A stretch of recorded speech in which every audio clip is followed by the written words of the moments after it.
خیر مختصر بات عرض کروں گا آپ کے سامنے. آپ ماشاءاللہ اسلامک یونیورسٹی کے اسٹوڈنٹس ہیں, سب ایجوکیشن کی فیلڈ سے سب کا تعلق ہے. آپ کو پتہ ہے اسلام میں جو سب سے پہلی آیت نازل ہوئی رسول اللہ صلی اللہ علیہ وسلم پہ, اقرأ بسم ربک الذی خلق خلق الانسان من علق اقرأ وربک الاکرم الذی علم بالقلم علم الانسان ما لم یعلم. کمال کی بات یہ ہے کہ ہمارے پیغمبر صلی اللہ علیہ وسلم کے ہاتھ مبارک نے کبھی الف کی لکیر بھی نہیں کھینچی. دنیا کو پڑھا کے چلے گئے.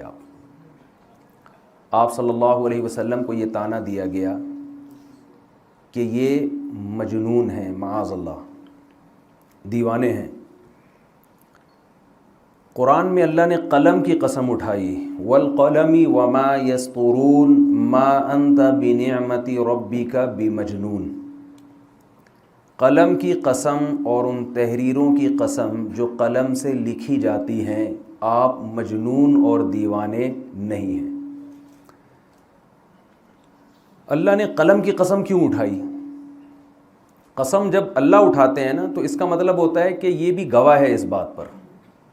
جیسے والشمس وضحاها والقمر اذا تلاها والنهار اذا جلاها والليل اذا يغشاها والسماء وما بناها والارض وما طحاها ونفس وما سواها فالهمها فجورها وتقواها قد افلح من زكاها وقد خاب من دساها. قرآن قسمیں اٹھا رہا ہے سورج کی, زمین کی, آسمان کی, زمین کی, دن کی, رات کی, اور اتنی ساری قسمیں اٹھا کے قرآن کہہ رہا ہے کہ جس نے اپنے آپ کو پاک کر لیا گناہوں سے وہ کامیاب, اور جو اپنے آپ کو گناہوں سے پاک نہ کر سکا وہ برباد. تو یہ قسموں میں مناسبت کیا ہے کہ اللہ قسمیں اٹھا رہے ہیں زمین اور آسمان کی. یعنی اس دنیا کا جو نظام چل رہا ہے نا وہ اختلاف میں چل رہا ہے. دنیا ایک جیسی نہیں ہے. یا تو بلندیوں میں آپ جائیں تو بلندی سے بلندی آپ کو آسمان نظر آئے گا, پستیوں میں جائیں تو زمین ہے, اس سے نیچے تو نہیں جا سکتے نا. اندھیروں میں جائیں تو ایسے ایسے اندھیرے کہ ہاتھ کو ہاتھ سجائی نہ دے. روشنی جب ہوتی ہے تو کس قدر تیز روشنی ہوتی ہے جب سورج بلند ہوتا ہے. تو جیسے اس کائنات کے نظام ایک حالت میں نہیں رہتا تو انسانوں کی بھی دو قسمیں ہیں, ایک طرح کے انسان نہیں ہیں. جو لوگ مذہب کو نہیں مانتے, آخرت کے وجود پر یقین نہیں رکھتے, وہ کہتے ہیں انسان سارے ایک جیسے ہیں, اچھے اور برے نہیں ہوتے. آپ کہیں گے بھائی یہ کس قسم کی بات کر دی ہم نے. جو مذہب کو نہیں مانتے وہ بھی کہتے ہیں there are 2 types of human. انسان کی کتنی قسمیں؟ اچھا بولنا پڑے گا آپ کو نا. انسان کی کتنی قسمیں؟ کچھ نائس پرسن ہوتے ہیں, کچھ بیڈ ہوتے ہیں, ویری بیڈ. کہتے ہیں نا بہت گندا آدمی ہے, یہ ویری نائس, بہت اچھا آدمی ہے. تو انسان کی انگریزوں کے ہاں کتنی قسمیں ہیں؟ 2, حالانکہ وہ تو آخرت کو نہیں مانتے. تو اس پہ اللہ کو اتنی قسمیں اٹھانے کی کیا ضرورت ہے؟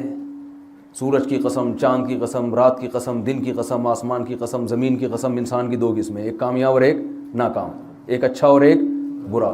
من زکاہا سے اچھا, من دساہا سے برا مراد ہے. تو اتنی قسمیں اٹھانے کی کیا ضرورت ہے بھائی؟ کل میں کہیں جا رہا تھا تو کسی نے قوالی لگا دی, عزیز میاں قوال کی قوالی.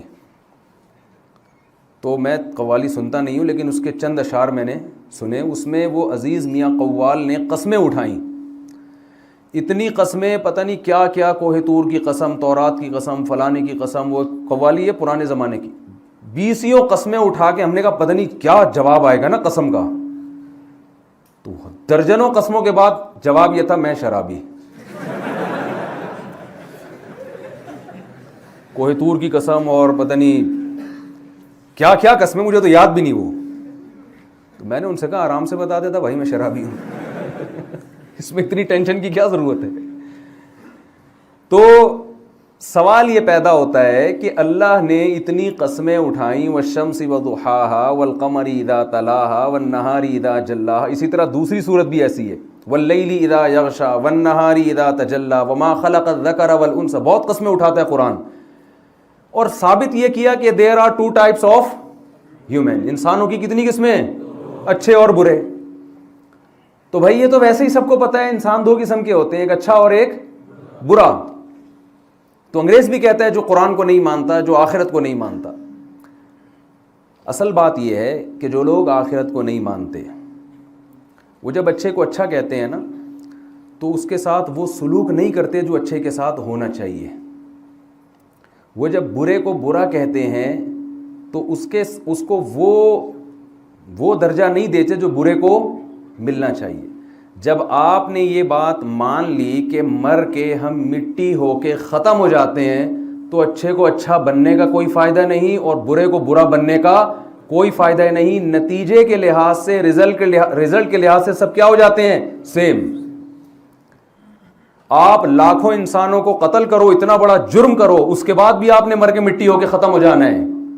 اور آپ کروڑوں انسانوں کا پیٹ بھرو, اپنا پیٹ کاٹ کے, مرنے کے بعد آپ کی قبر میں اور قاتل کی قبر میں کوئی فرق نہیں ہوگا. جتنے کیڑے اس لاش پہ اتنے ہی کیڑے اس لاش پہ, اس کے بعد دوبارہ زندگی نہیں ہے. تو ایسا اچھے کا کیا فائدہ بھائی؟ کوئی فائدہ ہے ایسے اچھے بننے کا؟ بلکہ بعض دفعہ الٹا بھی ہوتا ہے. جو ظلم کرتا ہے اس کا ظلم چھپا ہوتا ہے, لوگ اس کو زیادہ عزت دے دیتے ہیں. ہمارے ہاں تو پاکستان میں بہت مثالیں ہیں, لوگ صدر بن جاتے ہیں, عزت مل جاتی ہے, اور جو بیچارہ حق پر ہوتا ہے وہ پستا چلا جاتا ہے. نہ صرف یہ کہ دنیا میں بدلہ نہیں ملتا بلکہ دنیا میں اس کے ساتھ اور زیادتی ہو جاتی ہے. ایسے کیسز آتے ہیں کہ جرم کسی اور نے کیا, سزا کسی اور کو ملی. تو قرآن کہہ رہا ہے کہ جیسے اس کائنات کے نظام میں اختلاف ہے, بہت زیادہ تبدیلی ہے, تو انسان بھی ایک جیسے نہیں ہے. جو کامیاب ہوگا نا وہ قد افلح, بہت بڑا کامیاب ہوگا. وہ ایسا نہیں ہوگا کہ اس کو بس لوگ دیکھیں, اس کو جو نیوٹن اور ایڈیسن وغیرہ نے جو چیزیں ایجاد کی, انسانیت کی خدمت کی نا, تو آج لوگ فائدہ اٹھا رہے ہیں. تو کیا ان کو اس کا بدلہ دنیا میں مل گیا؟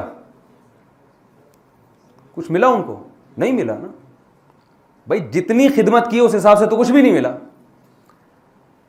وہ الگ بات ہے کہ آخرت میں نجات کے لیے ایمان شرط ہے. ابھی وہ میرا ٹاپک نہیں ہے, وہ پھر لوگ اشکال کرتے ہیں نا, اتنی خدمت کی پھر بھی جنت میں کیوں نہیں بھیج رہے آپ اس کو, نیوٹن کو. تو وہ ابھی ٹاپک نہیں ہے میرا, وہ سوال میں آپ پوچھ سکتے ہیں بعد میں. تو قرآن کہہ رہا ہے یہ قسمیں اٹھا کے کہ انسان کی بھی کتنی قسمیں ہیں, دو. یا تو بہت بڑی کامیابی یا بہت بڑی ناکامی. مرنے کے بعد سب ایک جیسے نہیں ہو جاتے. تو میں یہ قرآن کی قسمیں سمجھانے کے لیے میں نے یہ مثال دی ہے.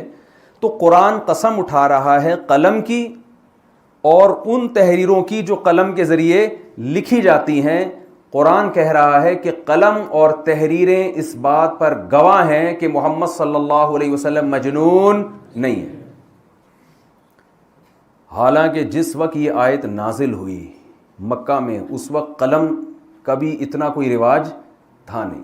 بہت کم لوگ, 4 6 8 10 لوگ ہوں گے پورے مکہ میں جو لکھنا جانتے تھے.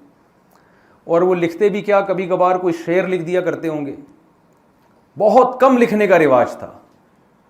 اس وقت قرآن کہہ رہا ہے قلم اور اس کی تحریریں گواہ ہیں کہ محمد صلی اللہ علیہ وسلم مجنون نہیں ہیں. اور آج قلم واقعی اس بات کی گواہی دے رہا ہے, اور تحریریں دیکھیے, کسی مجنون کی بات کو اتنا پروٹوکول نہیں دیا جاتا جتنا محمد صلی اللہ علیہ وسلم کی شخصیت اور آپ کی باتوں کو اہمیت دی گئی ہے. دنیا میں کسی کی سیرت پر اتنا کچھ نہیں لکھا گیا جتنا محمد صلی اللہ علیہ وسلم کی سیرت پہ لکھا گیا ہے. دنیا میں کسی کی بات کو اتنے اہتمام سے نہیں محفوظ کیا گیا جتنے اہتمام سے محمد صلی اللہ علیہ وسلم کی بات. پوری سندیں چلتی ہیں حدیث میں, حدثنی فلان قال حدثنی فلان قال حدثنی فلان کان النبی صلی اللہ علیہ وسلم افلج الثنیتین. اتنی سی بات محدث بیان کر رہے ہیں کہ نبی صلی اللہ علیہ وسلم کی 2 دانتوں کے درمیان خلا تھا.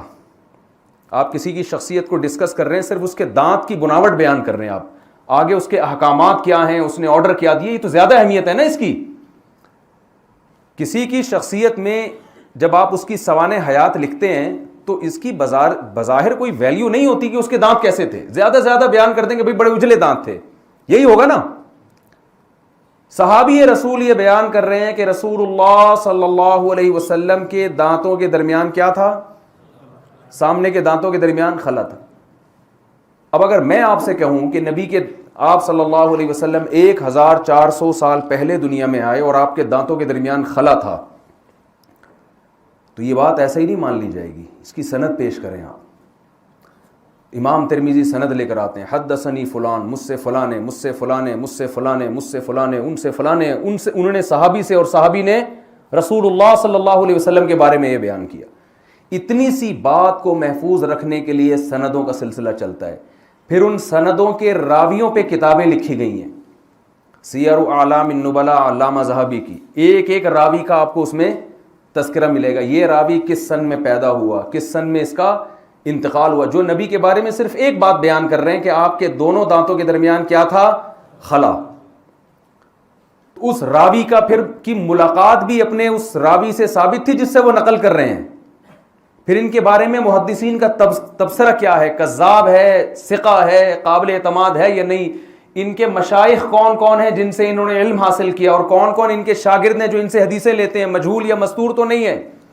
اتنی تفصیل کے بعد چھان پھٹک کے یہ حدیث اس قابل بنے گی کہ آپ نبی کے بارے میں یہ یقین سے کہہ سکتے ہو کہ واقعی آپ کے دونوں دانتوں کے درمیان خلا تھا. یہ پروٹوکول اس کائنات میں پیغمبر کے سوا کسی اور کو ملا ہے؟